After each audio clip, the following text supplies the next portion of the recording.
How many times have you heard these buzzwords lately? Pivot, reinvention, connection. My guest in this episode can tell you exactly what these terms mean because he did it before it was even being talked about. Dom Gervasi is the owner and operator of Made in Brooklyn Tours, which has earned TripAdvisor's Certificate of Excellence Award 9 years in a row. When the pandemic forced small businesses like Don's to adapt or shut their doors, he chose to double down and expand by starting a new venture organizing virtual and physical events featuring local Brooklyn artists and designers. Inspired by the makers of things, Don himself became a maker of opportunities by reconnecting with the community in his own backyard. So let's meet Dom. How you doing, Dom? I'm fine. How you doing? How do you spell you? How do you pronounce your name? Vinay? Is that That's right. correct? Perfect. All Perfect. right, great. So, Dom, I wanted to start with hearing a bit about your background. You come from the communications industry, and you describe yourself on your website as being a world traveler who just found inspiration to try something completely new. So, can you talk a little bit about that? Sure. So straight out of college, I worked for communications equipment manufacturers and suppliers, large and small startups that you've never heard of, and big companies like Lucent Technologies.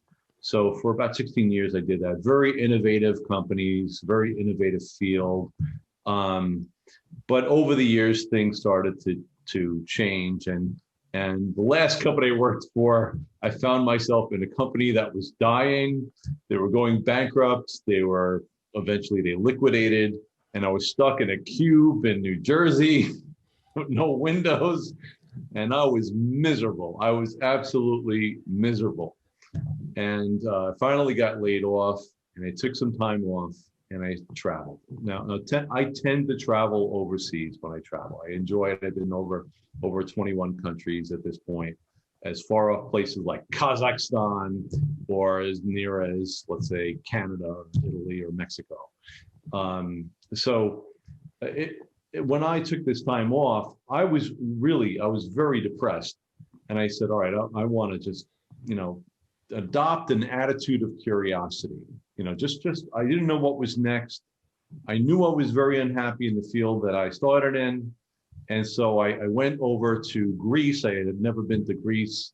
I went to the island of Crete, and I, just discovered crafters, people making products out of leather, small little businesses. And it was a different way of going on vacation for me. I just kind of sought out the people. That's what I wanted to just really, especially the creative people.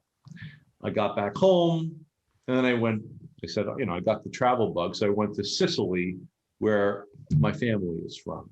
And in Sicily, the same thing, ceramics. They even have this industry, salt, harvesting salt. I thought that was very interesting. Ceramics and places like Cefalù, beautiful. And so I come back home, and I'm like, I'm a native Brooklynite. We gotta be making something cool in Brooklyn, right? So what I would do is I would go online and I would search for people who made things in Brooklyn, and I would create a route, on Google Earth. I would plot off the places I wanted to visit, print it out, put it on a clipboard, and I would get on my bike and I would go all over Brooklyn. When you're a native Brooklynite, like my mom is not a native Brooklynite, but she's as Brooklyn as they come. And you get this huge, not a chip, but a boulder on your shoulder. You think you know everything about Brooklyn and you don't want anybody telling you about Brooklyn. But remember, I had adopted this attitude of curiosity. I'm going to discover who's making it in Brooklyn. So I would get on my bikes, all sweating. I'm bald, so there's no place else to go, just down my face. And I'm riding all over the place, and I would go to a place where they're roasting coffee. I'll get off my bike, and I would kind of wander in, and I'm holding this clipboard, right? I'm this 6'2" guy, bald, usually wearing olive drab, something like that. I'm just really going, just letting go in a way. And often the manager or the owner of the business, if they're making chocolate, if they're making key lime pie, if they're making wine, if they see this guy walking outside with a clipboard, they're like, what does he want? Is he an inspector? So they would come out and talk with me, and I would say, I was just really interested in what you make. I was very, genuinely interested. And they would show me around. It would give me a private tour of what they were doing at their places. And I thought that was really wonderful. Yeah. So like growing up, I'm from Bensonhurst. I'm in like the pasta capital of Brooklyn. But nobody put anything in the front. You really couldn't tell how they were making the ravioli. You had no idea. So growing up, I didn't really appreciate what it took to make something. I didn't really appreciate it. And then now with this attitude of curiosity, I'm like, how do they make the chocolate? So how do they, I didn't know the difference between roasting and brewing coffee. That's how ignorant I was. So I'm discovering all these things, and then I'm realizing, I really like this. I had a meeting set up with somebody at New York City and Company, which is the unofficial tourism bureau of New York City. And they're like, that sounds like a great idea. Go to it. So the idea started to percolate about starting a tour. Now, this is in 2011. I had formed my LLC. I got my license. I have an idea what I'm going to do. And I picked Red Hook. Red Hook was the first neighborhood I chose because it was so unlike other parts of Brooklyn. And that's the same year that Groupon and Living Social and Amazon Local, they start offering these half-off coupons. And it was a great way to promote myself, not making any money, just promoting myself on these platforms. And I would get droves of people coming on my tour. And it was wonderful. I was like, I'm looking behind me. I'm like leading this pack of people. It's like, they're following me. It was really, really cool. Yeah. And I got great reviews. People liked me. They liked my spirit. They liked my enthusiasm. And by the way, I need to say this. I know no tour guides in New York City. I have never met a tour guide in New York City who was not passionate. We are all passionate. What we make up for not making enough money, we make up for with passion. That's what we got. And many, many of us are knowledgeable. I just decided that my particular shtick was with people who made things in Brooklyn.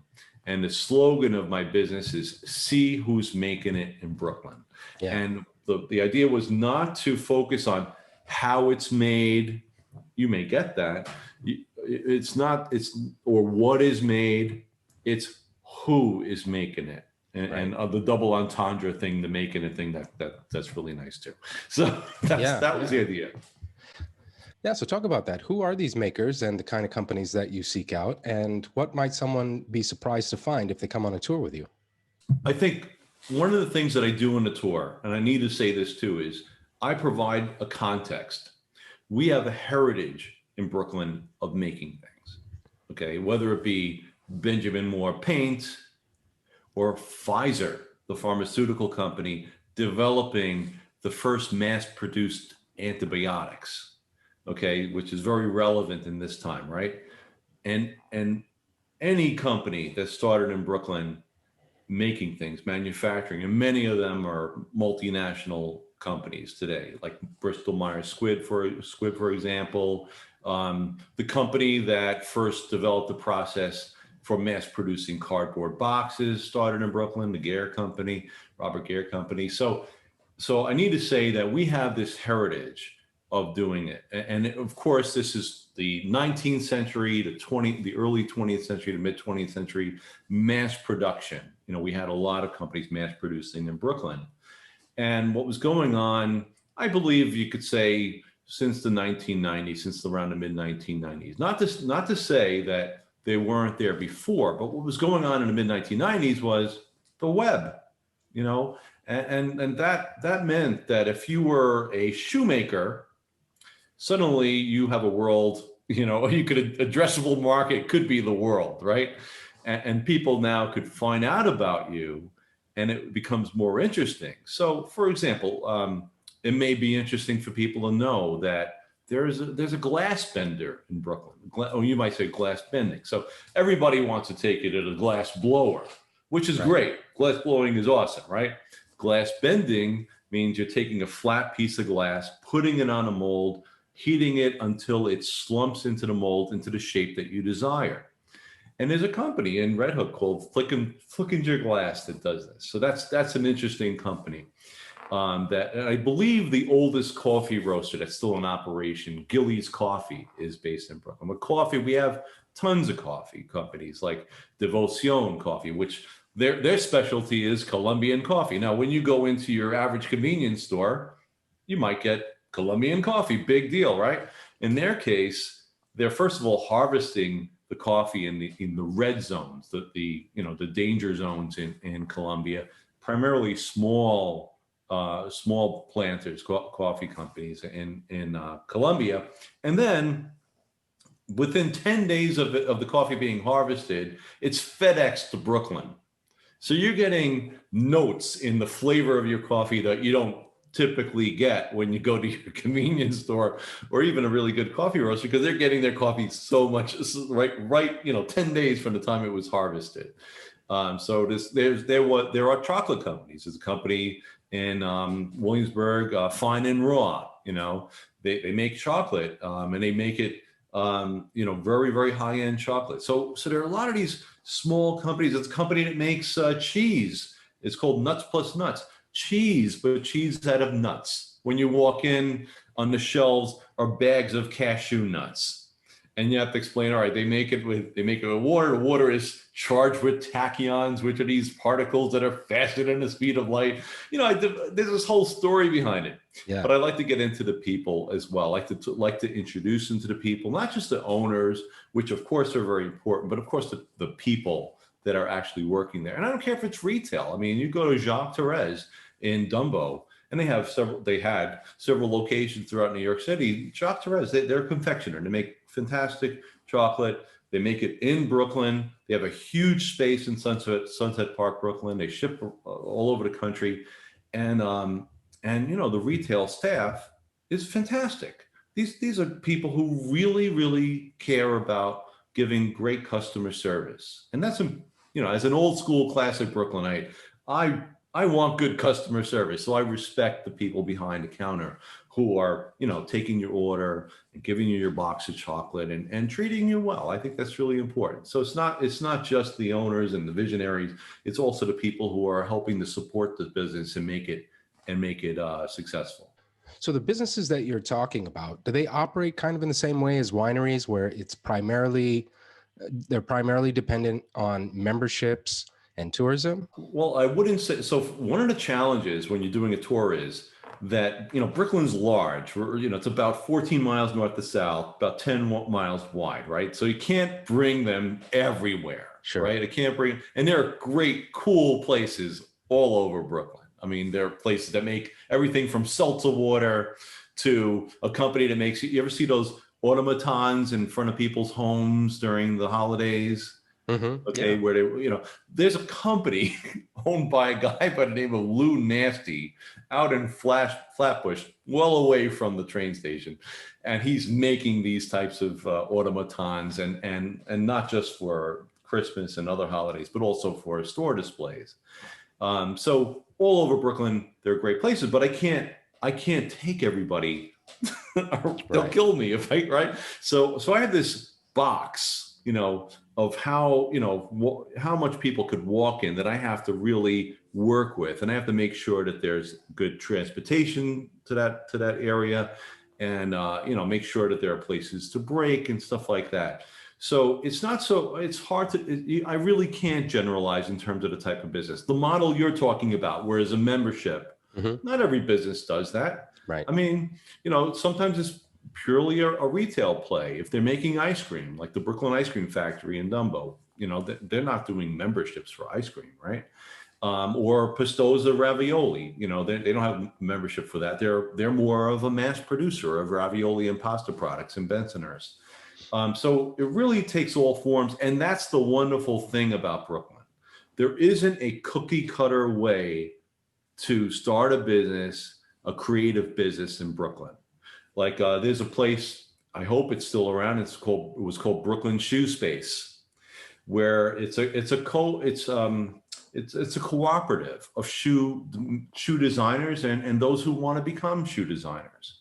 And so when we walk inside, there's somebody teaching a class about how to make a shoe, or you might find an actual shoe designer showing us, shoes that he or she designed that are very, very beaucoup expensive. So everyone does it differently. And the cool thing about when I started, by the time I started doing my tours, the web had already taken off, the internet had already taken off.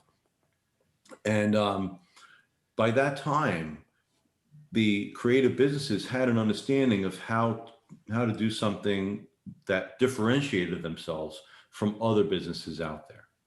And that was really wonderful. So the innovation of the 19th and 20th century was all about the Industrial Revolution in Brooklyn, right? And we all today we still benefit from it, and we may not appreciate it, but back in the 1990s and the 2000s and so on, and today, there's just so many ways you could differentiate yourself, and it's primarily the way you get the word out is one of the primary ways is digital. And especially now, I mean, now we're on a Zoom call. Zoom is like the next thing, right? So brick and mortar businesses have been suffering for many years. You could say for a number of different reasons. Could be the high cost of real estate, as an example. But the smart ones, in my opinion, somehow knew how to bring together digital technology with, brick and mortar business. And that's like really, that to me, I seek that out. It could be as simple as just social media, right? It could be that simple, but it could be that they're using different channels to sell their products, like Etsy or Amazon Handmade, or I think that's what it's called. But they're figuring out a way. And what we're seeing now with COVID is the bigger spaces, the huge businesses, the big box stores are suffering and closing. But if you're a small business, you have a better chance of adapting. It might be you just pick up and leave. That's possible, right? That might be an option. Or you might be able to hang in there. I mean, there are programs available like the Paycheck Protection Program that might keep you around. The SBA has the Economic Injury Disaster Loan. You may be able to hold on. You have a better chance of holding on. And in my opinion, when this thing passes, and I'm not going to make I'll make this prediction. Things will come back. They will come back. And when they do come back, the different neighborhoods will be vying with one another for attention. And I think it's going to be wonderful. But, so I'm very optimistic. Well, you make a really interesting point, because who's to say how things will change and what people will have adapted to by the time that this whole COVID crisis kind of normalizes. I mean, let's take the example of other, let's just say, entertainment venues. A lot of them are doing kind of the same thing. They're figuring out, can we do hybrid events? Does it make sense to add live streaming to our venue so that when we have a live music act, we can live stream it at the same time? Then we could sell tickets to that anywhere in the country, potentially. That's right. So yeah, who's to say that in the space that you're talking about, we won't see that same kind of shift to, maybe a rediscovery really of, what's in my neighborhood, what's around me, what's nearby. Like you mentioned earlier about memberships, many places, like if they're making wine or spirits, for example, their place is an event space. It's a venue, right? And they're having events. So this, like you were talking about hybrid events, this is an opportunity for them to get much more reach, much more engagement if they decide to go down that route. And that's really key. Now, by the way, hybrid events are nothing new. They're nothing new. A baseball game is a hybrid event. Absolutely. You could either go to the stadium or you could watch it on the tube. It's a hybrid event. So this is nothing new, but the technology takes it a completely different level. And you talked about live streaming. That's one way to go. Or you could pre-film, right? Mm-hmm. You could pre-film, and then you could pre-film and stream it later. So there are all sorts of ways you could go with it. And the ticketing, now, by the way, this is really interesting, because in New York City, and I'm sure in all the urban centers around the country, yes, I'll ask you, Vinay, what's the small business industry that you feel was hit the hardest based on, what you hear? Well, obviously, aside from the entertainment venues, it's the restaurants. And I'm going to say It's the restaurant. restaurants only because there are so many more in number. Right. So the restaurants, they're still in business. Sure. Okay. Tourism, Right. you know, tourism got nailed like nobody's business. And event companies, venues, they suffered much more than any other industry, in my humble opinion. Yeah. Okay, and the ticket service companies suffering as well. So there's a whole huge, and especially in New York City, tourism is huge. We get over 50 million people a year coming in. Nobody cares about the tour business. It's terrible, So Right. so we have to adapt, and for me, I feel now you might see it. You go peruse the web, and you'll see a small business. One of the first things they'll do, they have more time. They're going to fix up their website, right? So their website, everybody has a spanking new website, and everybody's ready for action and trying to figure it out. And for me, I was like, all right, during this period of time, I better, consider my experience, consider my education, and I got to do something. Now, I may seem real jovial and happy. I'm happy to be on. I'm happy to have an audience. That's a good thing about tourism. When you have an audience, boy, you play to the audience. We're like comedians, and That's we're right. performers. But last year was the toughest year of my life. Toughest. I lost a very close friend to COVID. I lost my younger brother. People were dying. They are dying. Yeah. It's bad. And I couldn't sleep. I was very anxious. I was like, what do I do? I know I'm not the only one, So, but for me, I was like, all right, I can't just, and I gotta say also, luck is part of it too. I believe there is luck involved as well. In my particular case, I got lucky, and I also doubled down on Brooklyn. I didn't leave Brooklyn. Today, I know many people, they left Brooklyn, understandably. I understand.